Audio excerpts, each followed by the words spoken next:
In this video, you are going to see how to link data between two Google Sheets very easily. Here you will see I have a Google Sheet and here I have a new sheet.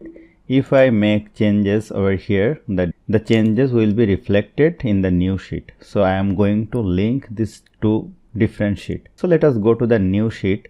Over here, input the equal sign. Write a function import range and input the left parenthesis. Now I have to input the spreadsheet URL, the main spreadsheet URL in the inverted comma.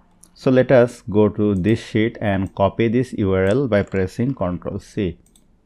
Now input a double inverted comma and put the spreadsheet URL and close the double inverted comma.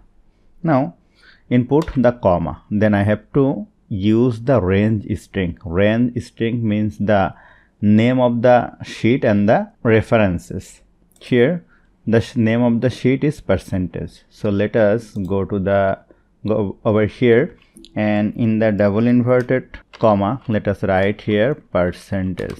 Then input a exclamation mark, and if you want to just connect this particular range, the A1 to F12, you have to write A1 to F12 over here. And if you want to connect the whole ranges, I want to connect the whole range, so let me write here A clone Z and close the double inverted comma and close the bracket.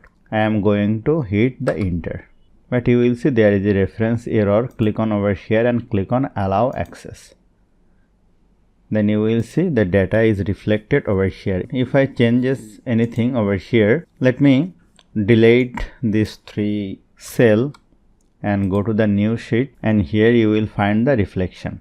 So hope you found this video helpful. If you like this video, please share this video with your friends and family and don't forget to subscribe. Thank you.